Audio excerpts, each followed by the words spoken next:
سونیا ہر ویلے تینوں کول بٹھا کے تکدا رہواں دل کردے سونیا ہر ویلے تینوں کول بٹھا کے تکدا رہواں لولو میرا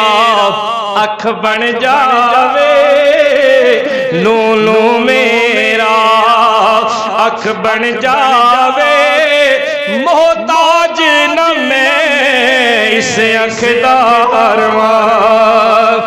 تھوڑا اچھی بولو سبحان اللہ میری سرکار دے غلاموں کیسا منظر ہوئے گا محبوب سامنے تکن والا صدیق اکبر جڑا فرماتا ہے کہ میں نے دولت دی چاہت کوئی نہیں ولایت دی چاہت کوئی نہیں سلطنت دی چاہت کوئی نہیں بادشاہی دی چاہت کوئی نہیں میری زندگی دی تھی بس یہ تمنا ہے مکھڑا سرکار داوے نظر صدیق اکبر دی ہوئے اچھی بولو ذرا سبحان اللہ اس واسطے میری سرکار دے غلاموں ہر بندہ ہر عاشق نے اپنی اپنی محبتاں دے نال ان چیزاں دا بڑا پیارا اظہار فرمایا آپ فرما دے نے کہ رج رج کے میرا ایمان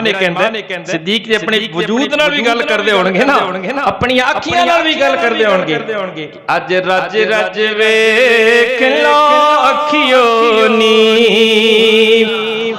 کیونکہ اے موقع دوبارہ پھر نہیں آنا غار دے اندر کلے سرکار تے کلا صدیق اکبر اج رج رج ویکھ لا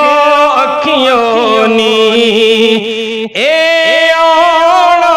جانا قسمت دا رج رج کے ویکھ لو اکھیوں نی صدیق اکبر حضور نو تک کریں ہن منظر انج دا بنیا جدوں اس غار دے اندر نبوت دی بھینی بھینی خوشبو پھیلی نا پورا غار معطر ہونا شروع ہویا ایک او ساق جن دے متعلق مفسرین نے لکھے عیسیٰ علیہ السلام دے دور دا یار دی راہ تکن حضور دا انتظار عیسیٰ علیہ السلام کر رہے سن